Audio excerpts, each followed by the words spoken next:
Welcome. It's been a fun week. Had some fun in the sun. Not really. A little work break. Working holiday. It's all good fun. Won't discuss what it's all about. We'll have to find out at another date. But we're back for another episode of One Kick from Glory. All or nothing. There's a lot to play for as the season comes to an end. We've got teams who are fighting for their survival. 3 teams could still go down. Well, 1 out of 3 teams could still go down. The title race is still all to play for, just about, with 1 game left. The top 4 race looks like it might be done, but you never know. We could have Lasagna Gate Part 2. I'm not holding out hope, but it could happen. Norwich, if you want to do everyone a favour, that would be greatly appreciated. But as always, I'm joined by Matthew. Hey.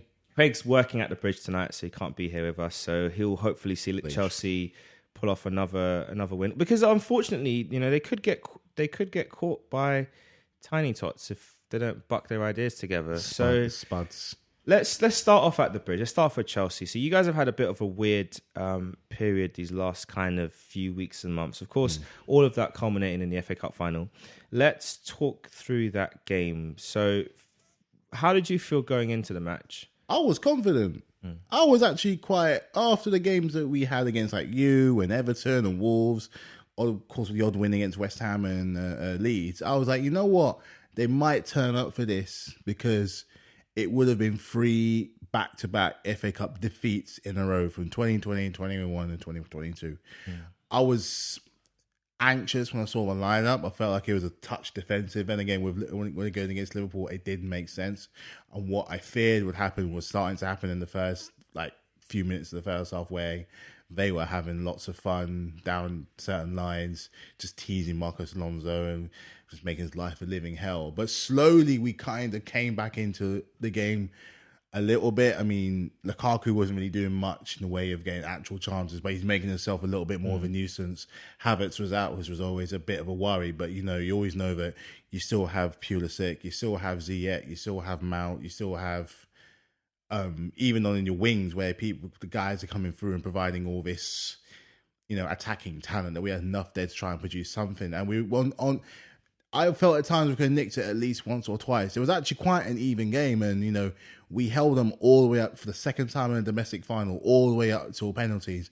And we all know with penalties, it doesn't matter. We could have been playing, I don't know, Gillingham in the final. Penalties are different. They're a different kind of animal, and it just didn't work around this time. Whether it was down to the takers or just a sheer utter lack of confidence. Obviously, when your captain misses it and then Mount misses it, it's a sheer and utter disappointment. But I wasn't as disheartened as I was as a Carabao Cup, mostly because it went on for so long. At least this one was done quicker and I could go home. But yeah, I was let down because I don't think we were actually terrible in the game. I do think when you do take it to penalties, it's a case of both teams being quite equal, both just giving it all, being absolutely stretched. And when it goes to penalties, it was like, halfway through the first of the extra time, it was like, this is going to penalties. Because, he took Salah off, he took all of his other attacking options off and throwing all these guys just to literally sit. It's like they kind of, practically, they were playing for it almost. So it was always kind of somehow in their favour. But I do feel for them. Doesn't change the fact that it's another domestic loss, not just for the FA Cup, but in the Carabao Cup. I think someone said it was 6 back-to-back domestic final losses from as far back as 2019. That's pretty damning. Which I didn't realise until he revealed it, because 2019 was a Carabao against City, FA Cup Arsenal, FA Cup Leicester, Carabao Liverpool, and FA Cup Liverpool. Also, it's only 5, but still. We used to, when Wembley used to be very kind to us, and it hasn't been of late.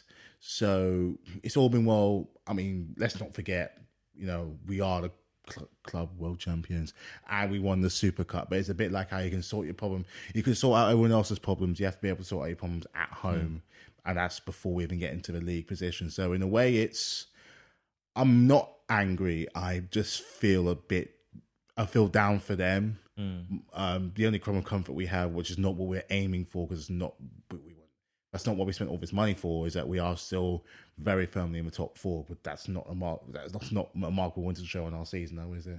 No, and I think the points you've raised about obviously the 5 domestic cup final losses in a row, that is concerning.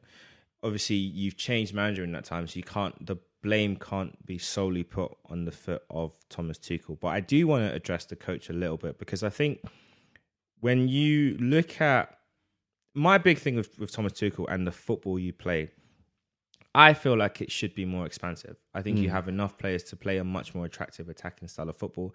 And I don't think he's absolutely getting the most out of the pieces he has, especially considering what he played in his time at Paris Saint-Germain, in his time at Dortmund.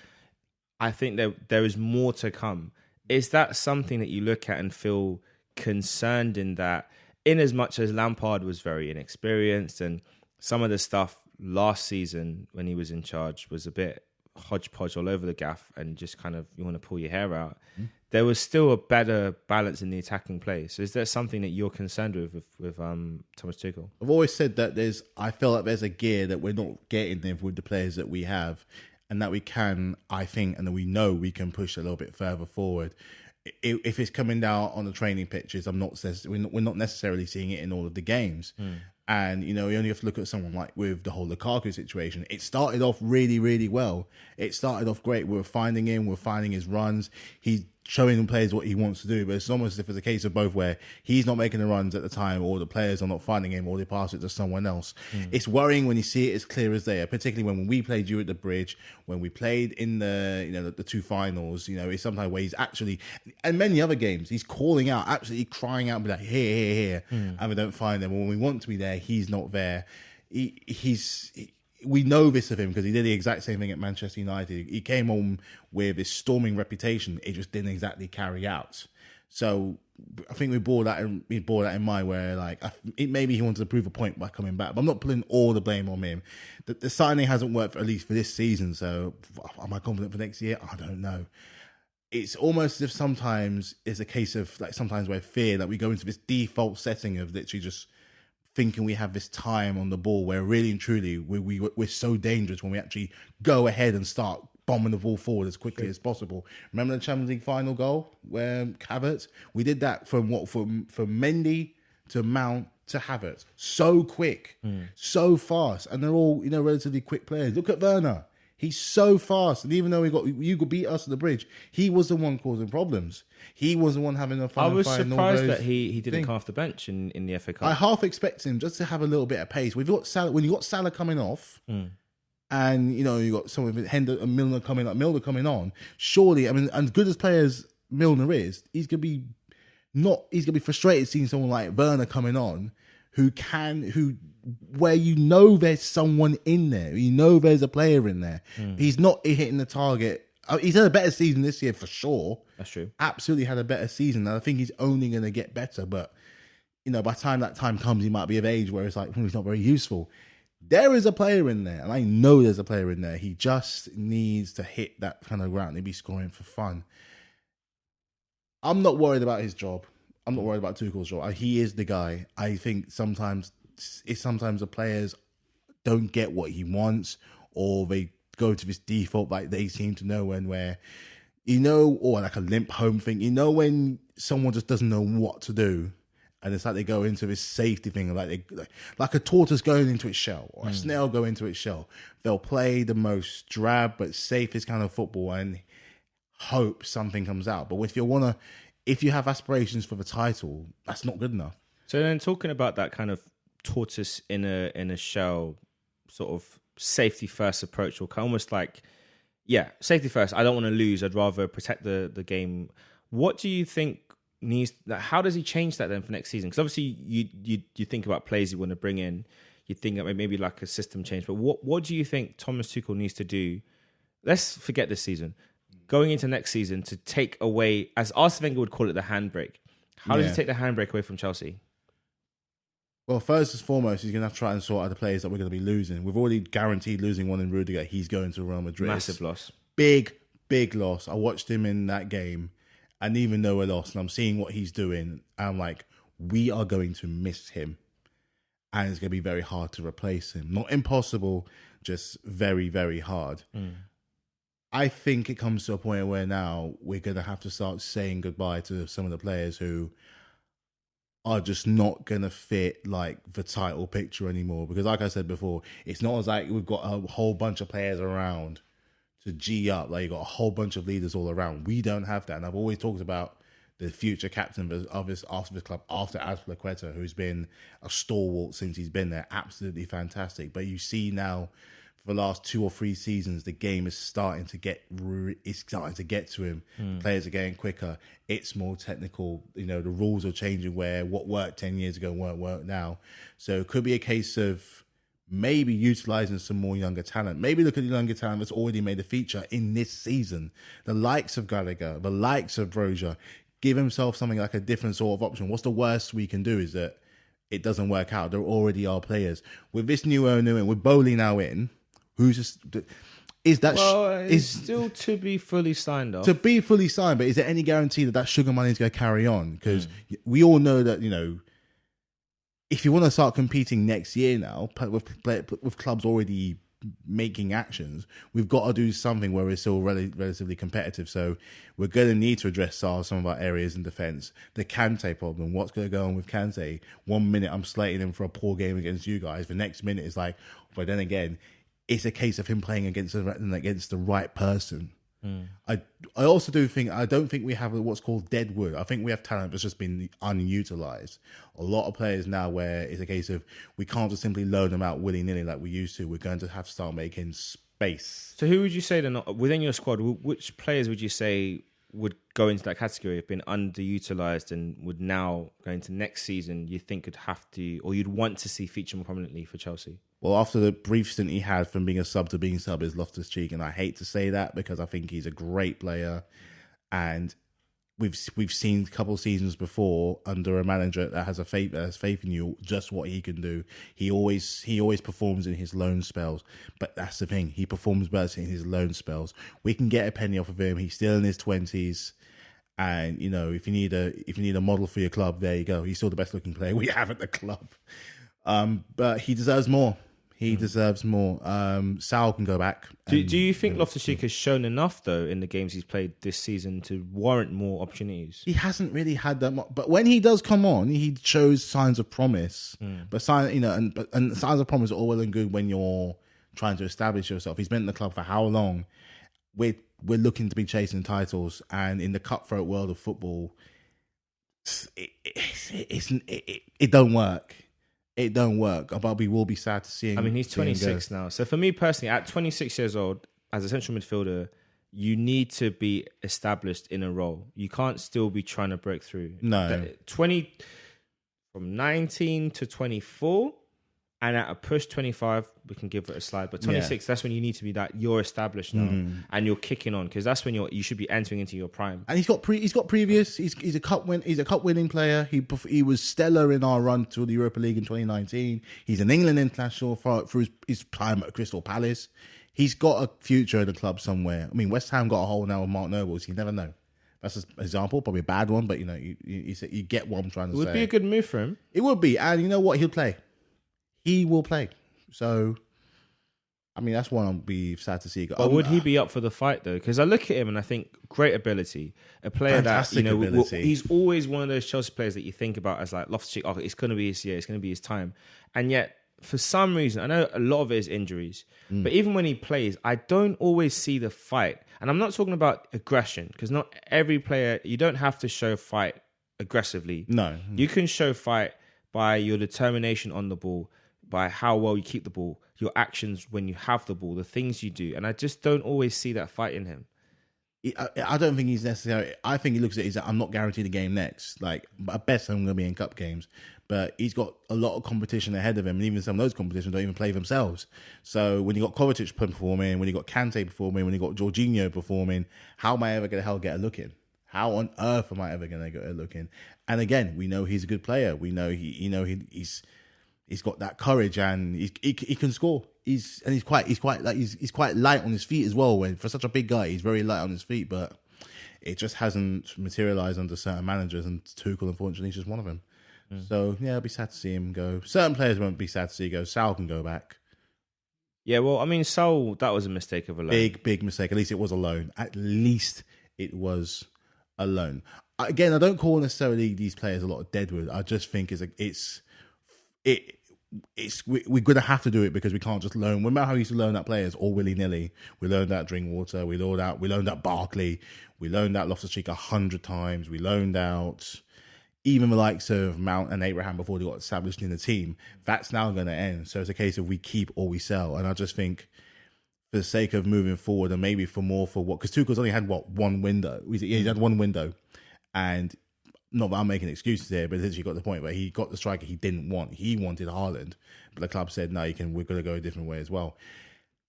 He's still working with a team very much that goes probably as far back as, say, Conte, maybe even a little bit further back from there. So those players are having to learn from Mourinho to Conte to Sarri to Lampard to here. That's 5 managers in around 6 or 7 years. Some of them obviously stuck around for a couple of spells. This is the first time since I'd say Conte that we're actually have a manager who can push for the league. I just think he needs, the same way they did for Arteta, how they backed him. I think he needs a proper backing, but not necessarily paying for what he wants, but getting the players that he knows that he can, that he can work with. So on that note, because I was going to bring it up now, actually, as it stands, we've still got one game to go to close out this season, but there is a 20. I mean, actually, you're playing right now, so you're technically drawing, but there's a 20-point gap between you and the leaders who are currently Man City. That could all change on Sunday. Liverpool could pip them, but we'll see.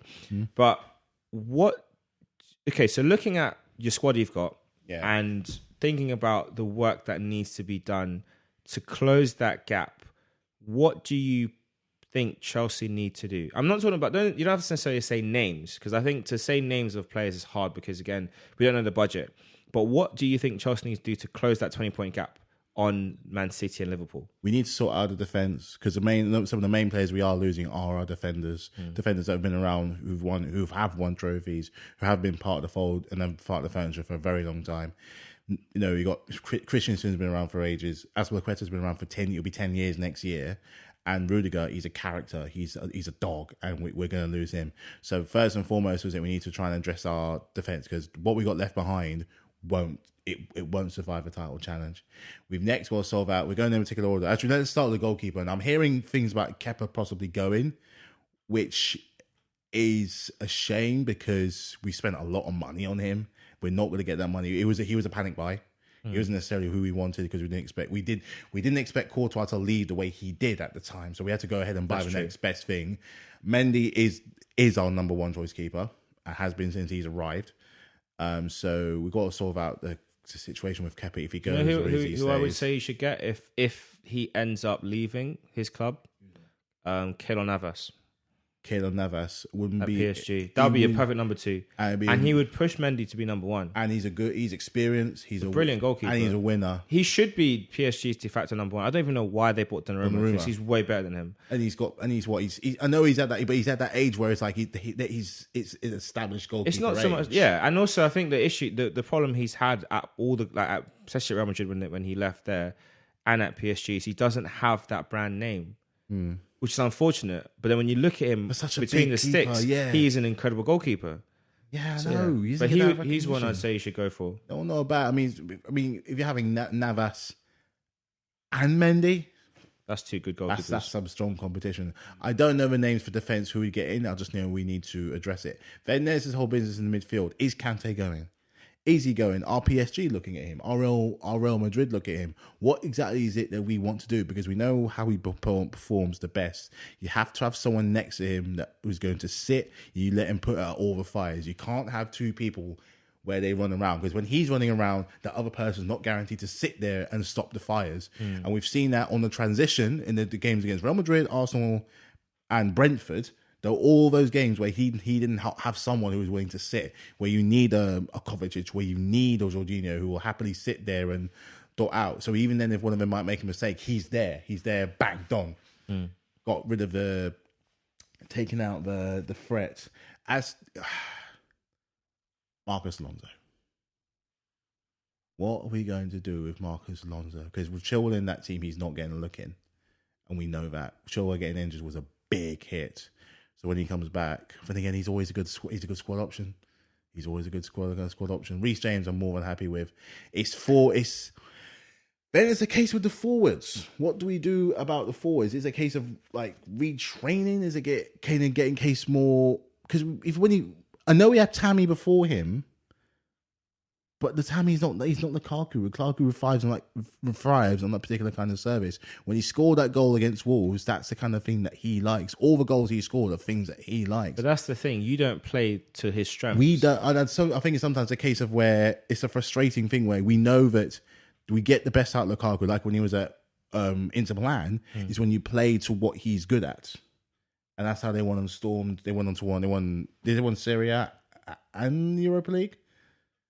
I don't think one about Europa, no. The league, yes. Yeah, Sevilla, wasn't it? Yeah. If we start playing more to his strengths, because it's not even the case of his age, he's going to be nearly 30, but still, I don't think it really necessarily matters. If you're playing to his strength, not letting him run all the time, because sometimes he does what Kane does sometimes. He's always a little bit too deep. Like where he is, someone like a Pulisic should be, or someone like a Mount should be, or even someone like a Havertz should be, and have him there in that box, ready to just... The best striker is always in the box. But usually with strikers, when they start dropping deep, it's because the service is not coming. So, and that's always annoying. And when he does pass it in, the service is still poor anyway. Yeah. So I think the big question you need that Tuchel needs to decide, because of course if you invested a lot of money into him, so it's not like you can just sell him tomorrow. You're not going to make it back. 98 million. It's a massive loss you'll make. 98 million. So you need to shuffle how you're playing to get more out of him. Definitely. So you'd say into the positions you're looking at, new goalkeeper. If Kepa goes. If he goes. Some defenders to replace Christensen and Rudiger. Yeah. Possibly a left back, but maybe not. And then possibly a right backup cover, depending on what's going on with Aspie. Yeah. Midfield. Because I think with Aspie, I think it said something about another contract. Because if anyone's going to get out of him, it's going to be him anyway. So then midfield, and then up front, you probably want more options. So what are you looking at? 5 signings, maybe? 4 or 5. But because you've also got Gallagher, we can pull those guys in, because I think it's after the seasons that they have, it's all well they deserve a chance, because we can't let you learn them out again. We've got to sell them or we play them. So I just think a new standard of where the Roman era is very, very it's very much coming to an end. It might be time to start a new kind of dynasty at Chelsea where we might do something a little bit different. Things have to change in a way. We all. Times have to kind of move on, so we've got to try something a little bit different if we're going to try and get. We know that one way worked, but now that's going. So in order to truly keep on establishing ourselves as a club as we are, as if our ability to adapt to the change, which I think we can do. I genuinely do think we can do. I just think some tweaks here, think of it as a major service needs to be done, and we'll be right there. I think we can do it. We can do it.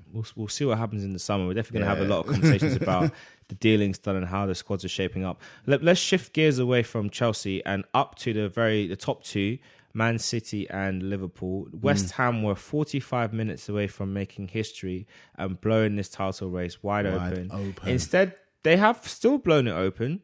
Not quite as much Liverpool fans would have wanted, but they managed to get a draw out of Man City at home.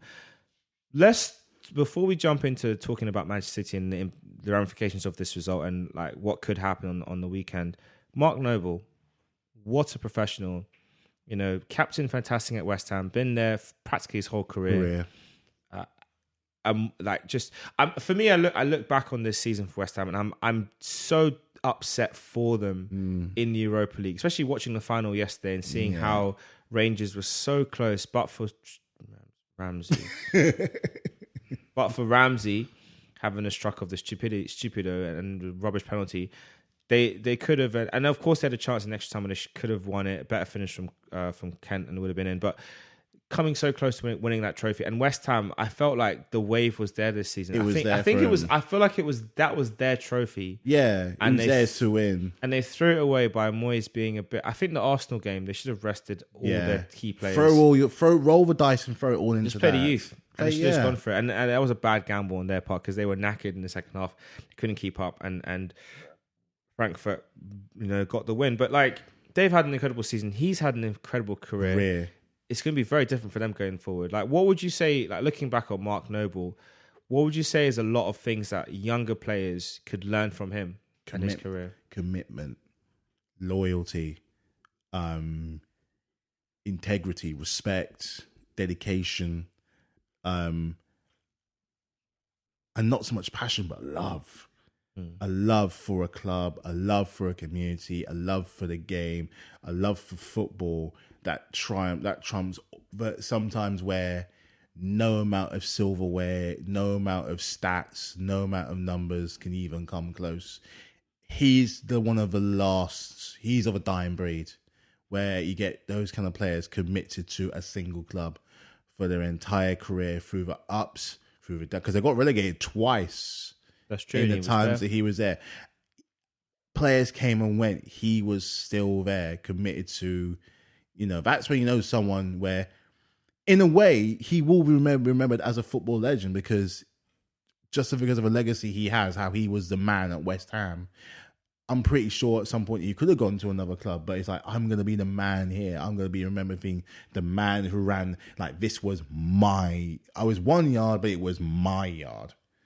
I was leading the players out at the bowling ground. I was leading players out, moving on to the next generation, passing on the torch at the London Stadium.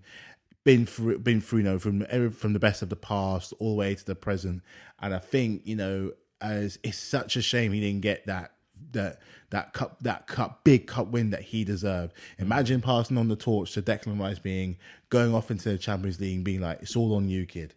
Like the kind of things that, that movies are written about where a proper passing of a torch. But in a way, he's kind of done that since they've arrived in the new stadium. They've moved on now with a new manager who, regardless of the failures in Europe they've had a very good season, been competitive in the top half of the table, I think, for pretty much all of the season. We forget how good of a manager that David Moyes is, but also how good of a player that Mark Noble is. Yeah. And he's going to be hard to replace. Not so much down to his footballing ability, but the love for this. Yeah. Where he held the weight of that badge for his entire career. Very few players can do that. I mean, the two trophies he's got is, of course, the two playoffs that West Ham won from the Championship in the 04-05 season and the 11-12 season when they came up. But yeah, it is. I mean, I really did wish that they could have pulled off that, Europa League as a final thing. But also, I think in terms of on the international stage, I don't think he got as many caps as he deserved. No, he didn't. He really should have gotten more opportunities in the England national team. I think there was a couple of seasons when he was there. Yeah, and he thought he needs to be in the setup, and then just never quite got there. I think that was our phase of club over form. So, we'll happily put in someone from Man United, Chelsea, or whatever. They might be playing worse, but they wear the right badge. Where you got someone like him playing for West Ham, who are a historic club anywhere in the first place, who can go in and put in the shift. I think definitely 13-14 season. Yeah, should have been in the squad. And I think you could argue 11-12 season because he had a brilliant year in the Championship. He should have been. And we flopped both tournaments quite badly. Didn't get a look in, but yeah. So he's been amazing and he's had a great career. And I wish Mark Noble all the best in his retirement. Obviously, he's got the game on the weekend, so that'll be like his final send off. But I'm glad that the club got to honour him, the fans got to honour him, and he got to take in that moment as a player, as his like final sort of game at home for West Ham. But of course, for Man City, they have big things they're looking forward to come Sunday. Big game. Big one. A game that will decide it all. They're at home to Aston Villa. Draw, win, title's yours. Draw, and you're going to have to pray. All the prayers. Because Liverpool might just pip you to the post. They might do. Do you think it's over? Do you think Man City have it in the bag? Or do you think that they might stumble against Villa? Bearing in mind, Gerrard, he will want this maybe more so than many. I don't think they're going to make it easy. I don't think Villa are going to make it easy. Because they didn't make it easier for Liverpool last week. I don't know. We didn't make it easy. Yeah, yes, they lost, but they didn't make it easy, especially as they scored first at Villa Park. I don't see even them dropping points, but again, that also results in City winning. And I think them putting that 5 past Wolves made that very clear, but it's not, I'm just going to say this, it's not going to be easy for either team. They're going to put up a fight because Aston Villa, we know, on their day can be properly decent. We also know that Wolves on their day can be properly decent. So this is going to be a fun day.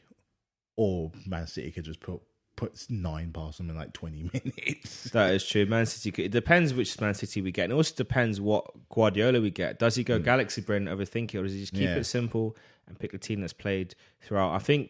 I'm not sure who they're going to have at the back. Because I know they played Fernandinho the other day, so they recognised centre backs. And Nathan Ake didn't even get a look in, so that might be an area that Aston Villa could exploit.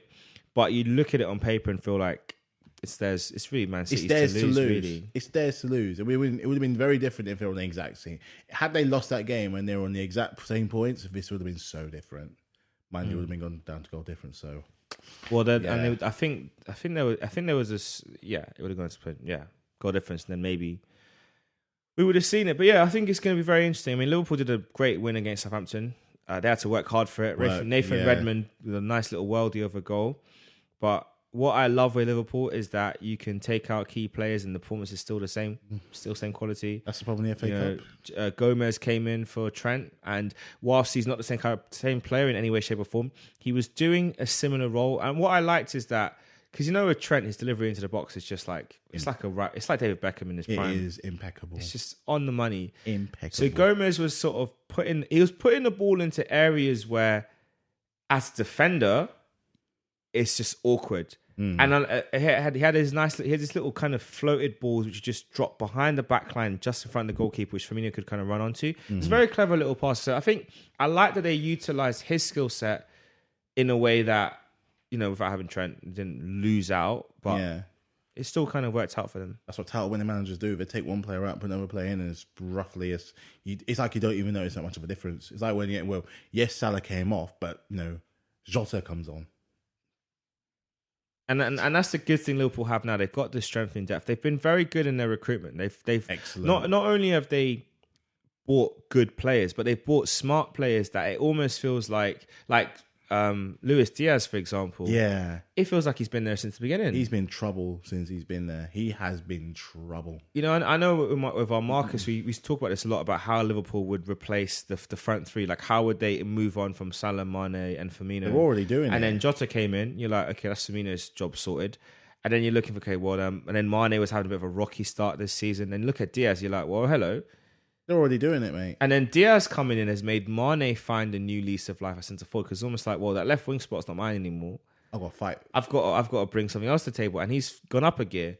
And I think that's a very crucial lesson in the whole idea of squad building. A lot of times, even looking across, for like some Arsenal fans talk about how, we need to, especially looking forward to the summer and deals we need to make. They will say stuff like, we need to buy squad options. We need to kind of raise the ceiling of the squad. But no, what you need to do is you buy in players that will replace your starting 11.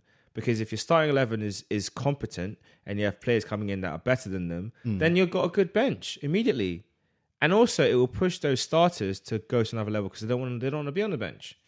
So that's the smart thing. Liverpool have done a very good job with their recruitment in terms of bringing in players that can do that. You look at Konate at the back; he's pushed. I mean, Gomez once upon a time was the first choice with Van Dijk. Then Matip stepped up a gear, pushed him to the box, and then now you've got Konate who's pushed Matip to the bench.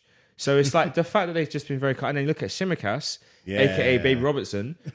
He's come out of nowhere and he looks amazing. So they've been very good at how they've recruited stuff. Central midfield is the only area where there's a big question mark over their recruitment because. Keita, wonderful player, can't stay fit. Oxlade-Chamberlain, can't stay fit. And then you got Thiago, who's had a couple of niggles here and there. Fabinho, solid. And you got Henderson, who's captain fantastic. Some games he's a nuisance, other games he's quality. You're not quite sure what you're going to get. And you got Milner, who's reliable. Yeah. So they've had some really good additions, but they need to kind of tighten up for going into like next season, and obviously, especially if they don't win it this year, because I mean, like I said, it's going to take a lot. I mean, they have Wolves at home. That's going to be a very, very hard game. It's going to take a lot for City to capitulate. I don't know. You never say never. No. Never say never. It's going to require a lot from Aston Villa, I think. I think Aston Villa are going to... But then again, there's always that danger. Even if sometimes they go 2 goals up, they've burned themselves out of City. Just like, you know what? We knew this was going to happen. All we need to do is just not lose. Because all we do is not lose. Or better still, win. But win the way that we know how. So, it's in their hands. I agree. So, it's going to be very interesting to see how it all comes together. I think that Yeah, it really is going to be all or nothing this weekend. There's a lot of games that is the reality for. Of course, we've got the relegation battle. 1 from 3 can go down. Burnley, Leeds, and Everton. It's all still playable for all three of them. Right now, Everton are currently in a game. I think the score is still... Oh, Lord. What happened? I haven't looked at my phone. So currently Everton are playing at home to Crystal Palace. They're losing 2-0 at half-time. Oh dear. Not the result we wanted. Leicester and Chelsea are drawing 1-1 as it is, and Villa and Burnley is 0-0. So Burnley, Leeds and Everton, one of those three will get relegated come Sunday evening. Bloody hell. If Burnley win... Oh, Lord. Anyway, it's going to be very interesting for them. It's all heating up to be a very, very, very, very good end of season run. I mean, even looking at the top four and Arsenal's capitulation. Dear. Oh, my God. Okay. How is it? Tides have turned. After we beat you guys in the game, and we went on that run, we beat Man City, beat Man United, sorry, and then we also beat West Ham. Derby coming up.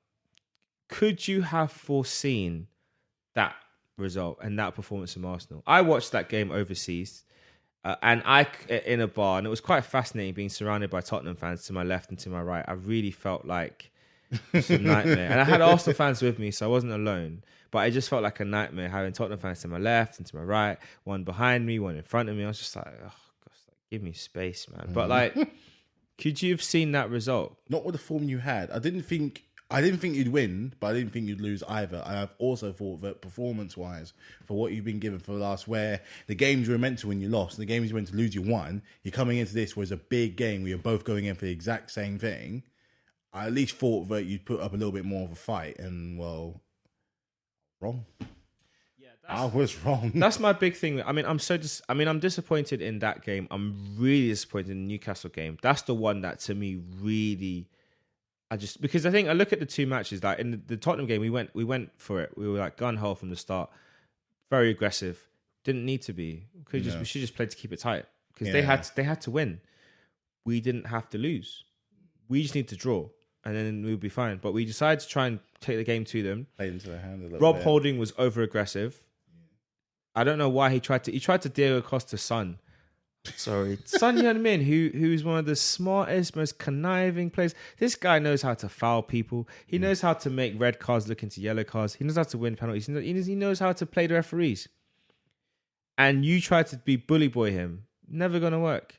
And so that was stupid from Rob Holding, and that cost us so much. But I look at the manager and I think you could have just got the players to be calm. I think my big thing with Arsenal, I look at us when we play, I feel like we reflect our manager in so many different ways.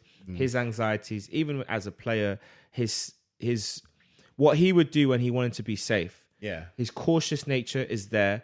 And when we're good, is when he's good, he's happy, he's confident. And when we're off, his anxiety translates through the whole team. Ramsdale, yeah. Ramsey, because of Rangers, man. Why? Just one penalty.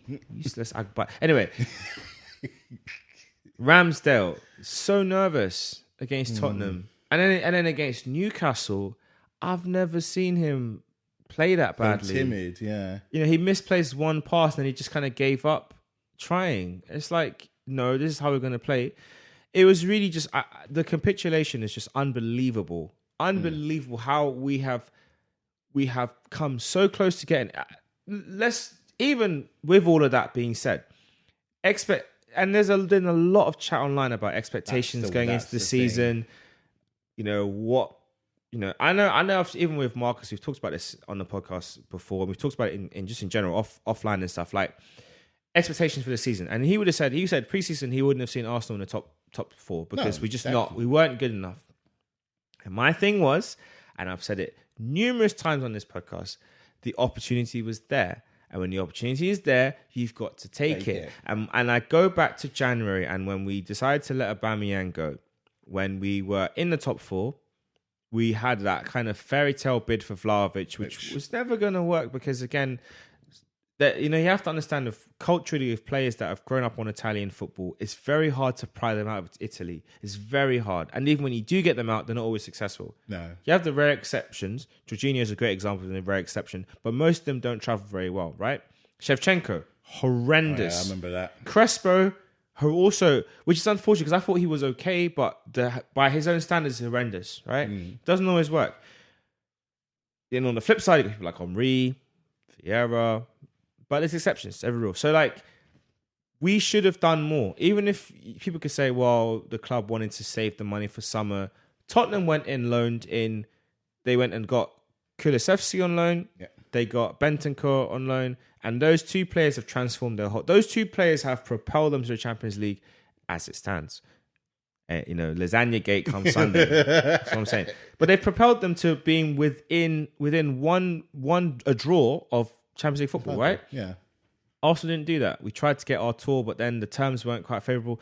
We didn't do our job in January to get it done. Now, I know that from what the club have done in giving him a new contract, the argument is, well, our aim was European football. He's delivered that. But again, I go back to this idea of standards and expectations. Just because that's your target doesn't mean that's what you should settle for. Yeah. And we settled for the bare minimum. A bare minimum that got Arsene Wenger fired. True. If we go back there. A bare minimum, which Unai Emery in his first season, we missed out on Champions League by 1 point. And it might be the same again in this one. Not only that, we could have won the Europa League to get back there. And he completely galaxy brains that and just completely... I don't know what he did with that team selection and the tactics. Botched it. But it just goes to show that, like, as a club, we just don't do enough to make that final step. And would you say then, looking at Arsenal, would you say that's endemic of Arsenal for the last 15 years? Just not doing enough. It's like you're almost there. It's like when you're cooking and you just take it out just that a little bit early or that a little bit too late, and it either comes out undercooked or overcooked. You know what we are? We are the bridesmaids that every wedding, even though the bride puts you front row center for the bouquet is flying into your hands. Yeah. All you got to do is have a little stretch, and somehow someone else comes above you and just clink, and snatches it out of your hand. Perfect analogy. I go back and I said it once, I said it again. It wouldn't have hurt. And, Tottenham did it. Hell, Liverpool did it with Diaz. It doesn't hurt. Newcastle did it as well. And Newcastle built, and now look where they are. They were playing another team going for top 4 as well. And now they're pretty much, all that talk about them surviving has gone out the window, but they're going to survive. Now we're looking at them as a potential threat for next season. And they are going to spend. They're going to push. For you, yes, you got rid of a lot of players that weren't making a difference, and you got rid of Aubameyang, which difficult decision was for him to make for Arteta, was a correct one. No? I don't know. No. I was talking about someone else about this, but he seems to think that it was right. However, what I say is that you've got to... a player like that, with his caliber, you have to replace him. Even if it means going out of your usual comfort zone. And this is something I say at work to a lot of people, where people are far too in their comfort zone, especially when you have an opportunity like this presenting itself after 5 years. Your best opportunity for top 4, because you were already there when this all came around. You were already there. All you had to do was secure it. All you had to do. And if you did, you never know. Third could have been possible. Why couldn't you just got in someone, even for, like, say, I don't know, 6 months, a 6-month loan, an extra goal scorer, even if they're a bit of an age, to push for that final thing. And let's say if it works out, he could become like a squad player. I mean, we're not going to go around and say having a more senior player in the club hurts. It didn't hurt Cavani. It hasn't hurt Ronaldo. It hasn't hurt Thiago Silva. It hasn't helped Giroud probably go on and win Serie A with AC Milan.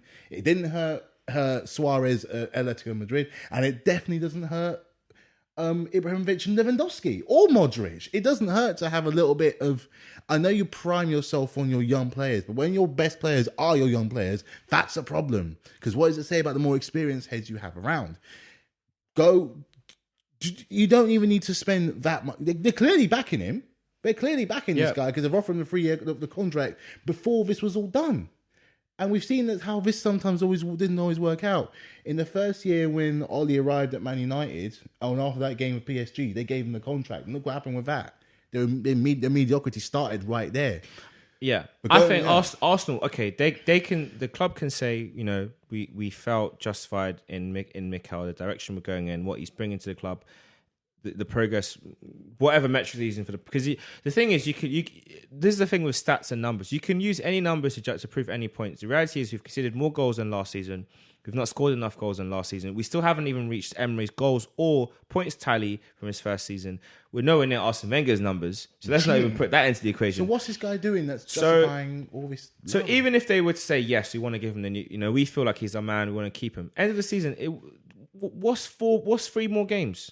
It's nothing. Yeah. Wait till it's all said and done. Whatever position the team end up in, okay, Mikel, we said we had our target beginning of the season. You've met the target. Here's a new contract. We want you to sign it. We have full faith in you. We saw how the season panned out. Obviously we were so good at Champions League. We didn't make it. It's unfortunate. However, we're going to help you make the next step. We've got this funds available for you. Let's get this target sorted out. Whatever. That would have been better. I think fans could have stomached that because they could have said, okay, fair enough. This is what the club have done. The timing of the announcement, even him saying that they offered it to him after 3 games, 3 losses on the bounce, that is just diabolical from the club. I'm sorry. I don't care about, we believe in him and the direction he's going in. You have set a precedent to say that as a club, we're not serious because you've rewarded him, even if you can call it progress. At that point in time, it wasn't guaranteed we were going to make Europe. No. With those 3 losses, we could have dropped. We could have slipped out of the top 6 places. Yeah. At that point in time, But fortunately, we got the wins. So I don't know how they can sit there and feel justified because I look at that decision and what it said to the players. Even though they might turn around and say there were some players that were on the fence about their futures and they wanted some reassurances that we're going to be here and the project will continue. But what it said to the players? Job done. Job done, yeah. What you've done so far, you can relax. You're on the beach for the last couple of games, and in those last 2, and especially the game on Monday, it already felt like they had 1 foot on the beach. Like, why are you leaving? Why are you leaving it? The best clubs never leave it to chance. The best clubs always play right up to the last few seconds of that last game. Even though you got into a position where you are, but before the North London derby, you know very well that they've strengthened in January, and they've probably got a way more experienced manager in Conte, who now, if always confirmed with their Champions League status on Sunday, will want to push ahead next year to take him to the next step. Whereas with Mikel Arteta, it could feel as if this is where the line is. This is where like you said, job done. Can many Arsenal fans be confident where they say that they see themselves progressing to the next Champions League in that 3-year tenure that he has, knowing full well the evidence of what they've seen before, where for every good result he gets 4 bad results. So the now it's never mind the domestic competitions. Whatever happens, you're getting an extra game every week into Europe. So that's got to play ramifications on the squad. And if you ask me, you've still got players in that squad who still need to go and then to come in. So last year, when you did it earlier this season, the start of the season, when you got in those players, they came in, arguably, you can almost say the game came in a bit too late because they came in right slap bang at the end of the window. Again, better teams will prepare even from sometime in January, even if it's just 1 player. And we saw that with Liverpool, we saw that with Spurs, and in the past with other clubs like, say, Man United. They didn't get Bruno Fernandes in January as well. I know he hasn't worked out exactly, but when he landed, he made a big impact.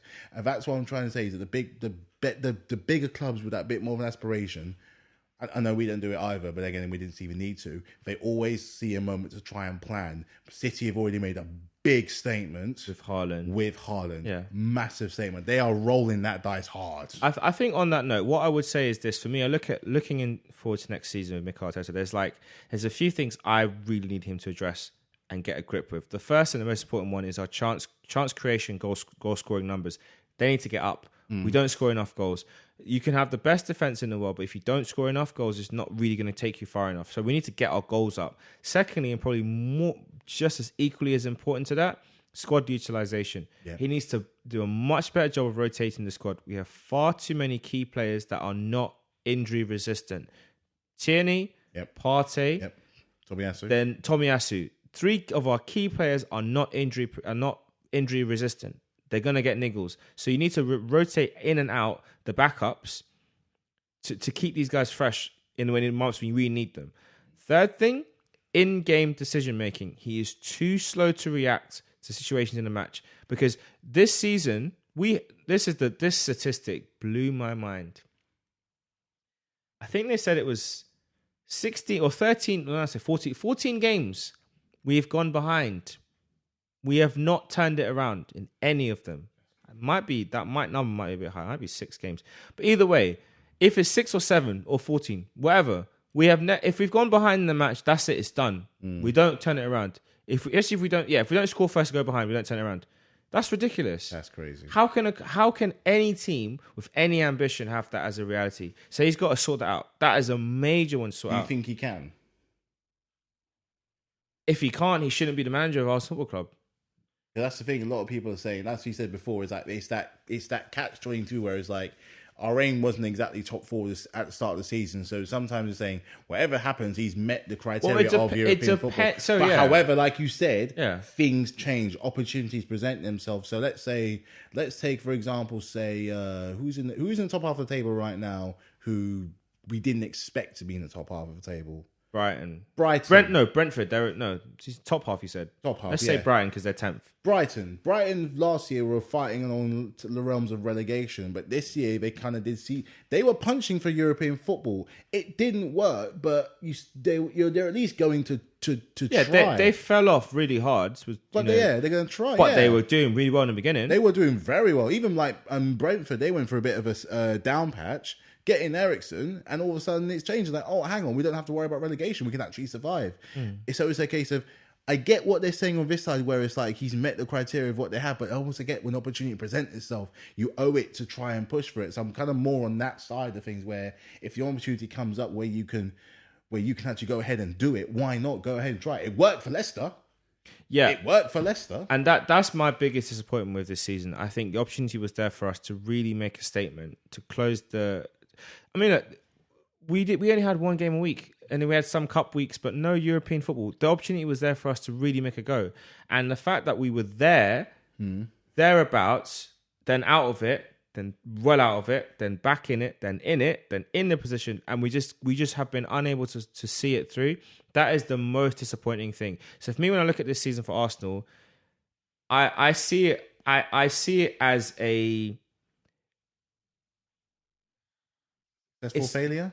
No, I see it as a disappointing progression. Yeah. Because we have progressed. From 8th to 5th, it's a progression. Progress. But we could have gotten 4th. So it's very disappointing. And even then, to say from 8th to 5th, it depends on the grand scheme of things. But what are we comparing the progress to? Are we comparing the progress to when Arteta first came in? Are we comparing it to the standards that Arsene Wenger took us away from? Are we comparing it to the standards that he set? Yeah. What Arsenal are we comparing this progress to? So if we're going to take it based on Arteta's tenure, this is a progression. So this season has been a move forward. If we're taking it based on what Emery was brought in to do, this season's a failure because you've not done anything different to what he did. You've just done it in a worse way because we've scored less goals and we spent more money on players and not really pushed the envelope out. But you know what? We'll see what happens next year.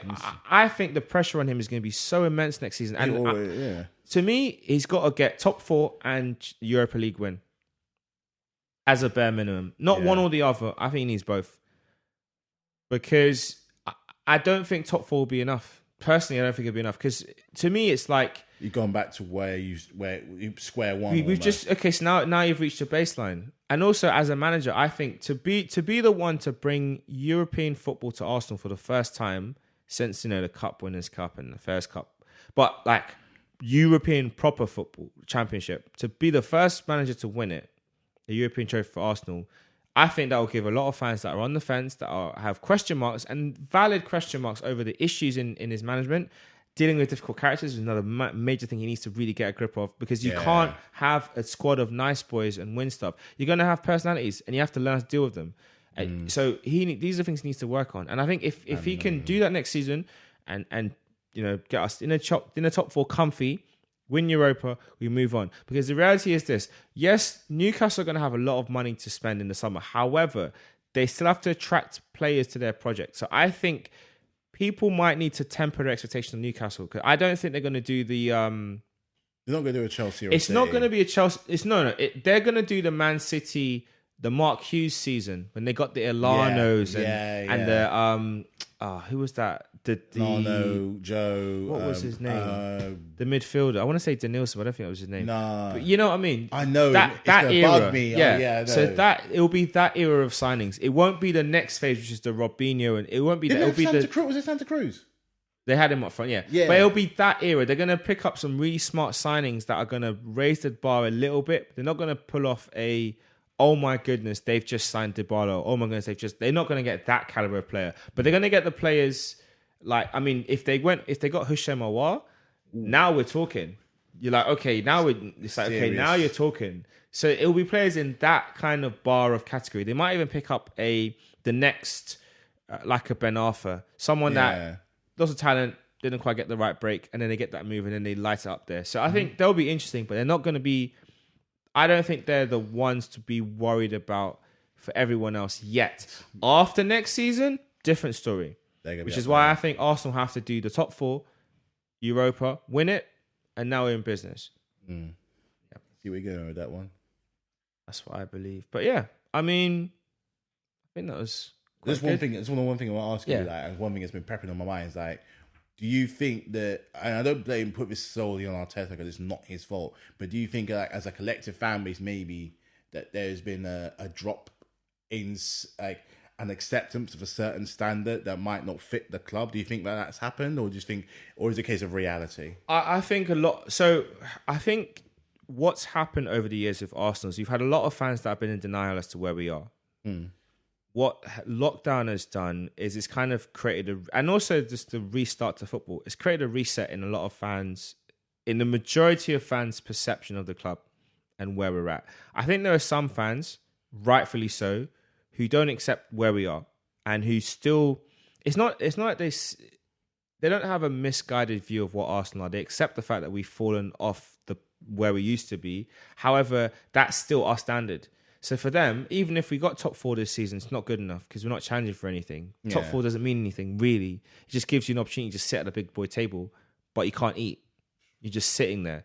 So that's kind of how I look at it. You got other fans that are just like, oh, well, things, we're moving forward. They're just the ones that, to me, are completely lost because they're just happy to accept whatever crap is thrown at them. Oh, well, we've made progress this season. We lost X amount of games, but we're making progress. Based on by what metric? Where are we? So I think the happy medium is I think there's a lot of fans that are happy to support their club because they've seen worse days than where we're at. These are the older fans that have been fans who've seen the 80s, the 70s, the 60s, who've seen the real dark days of Arsenal. And this is not the dark days. This is just a momentary blip, right? Yeah. So you got those. So there's a mixture of all these different kind of personalities. I think the truth at the heart of it is that we all want the same thing for the club. Just some of us have a more ruthless outlook. Some people are just like, Arteta shouldn't be there. We should, realistically, as Arsenal Football Club, we should not be a testing ground for a young manager to figure out his ideas. I was even talking to Craig about this the other night, and the fact that we didn't get Ancelotti when he was available is just a bizarre thing. Yeah. That would have been a smart signing post Wenger. Ancelotti the first. In fact, Ancelotti should have come in. Arteta is number 2. If that's what you want, if that's how you want to transition it, you learn off him. Or even he has one season at Pep, and the next season he comes as number 2 at Arsenal, and then you take over. That would have made more sense as a succession plan. Isn't that what Vieira did as well? He worked with their youth, then he went off to their feeder club, New York FC. Then he went back to France. So like there are ways you can do it to get that experience. Looking at Zidane, he managed the youth team at Real Madrid. Then he was the assistant manager to Ancelotti when he was there. Then he took over. So there's a way you can do it to kind of build up these young coaches and get them into position to do stuff. I think we've gone about it the wrong way, but we're stuck with him for now. My thing is this: if the club have the willingness to reward him with a new 3-year contract, they need to have the ruthlessness next season, if it's not working, to pull the plug. Emery, when we fired him 1 month too late. And I know at the time I was just saying, we need to fire him before the international break. We fired him afterwards. Yeah. And if we'd fired him beforehand and given Freddie that run of games, or even brought in Arteta, I don't know, whatever they wanted to do, we would have had a better finish that season. We wouldn't have finished 8th. We would have finished a lot higher because it was still salvageable, but they waited too long. And even with Freddie, they waited too long keeping him in limbo because they weren't going to give him staff. They wouldn't give him anything. And they won't give anything, but yet they wouldn't make an appointment quick enough. So that's my thing. I think the club have a lot of lessons to learn, and I'm really hopeful. This whole excuse of Arteta being a young coach, whatever, Arsenal have the youngest squad. We have the youngest squad by choice. It's not by accident. So that excuse of it's the youngest squad, done really well, it's hogwash. It doesn't. It just no. We let go of all. We have literally given away all of our experienced players, minus Lacazette. Aubameyang, we gave him to Barcelona. We're still paying his wages. Özil, we were still paying his wages up until the summer. Serious? Socrates, the same. Yeah. All these players that have left, these troublesome players, Kolasinac, the same. We have been paying their wages. They didn't leave. So what was the point of letting them leave? If we're still going to pay for someone, why not keep them around? Yeah. They're paying child support. It doesn't make any sense.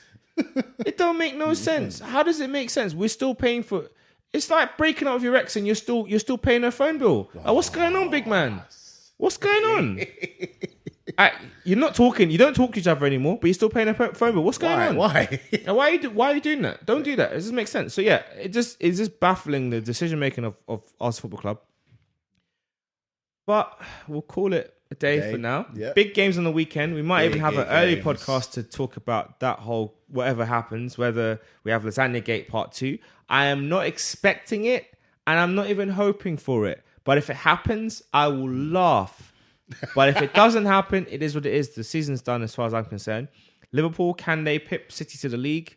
We'll see. Mm-hmm. And will Everton survive? Will Burnley survive? Or will Leeds go down? We'll find out as well. It's going to be an exciting final game of the season. And of course, we've got potentially Nottingham Forest will get up in the...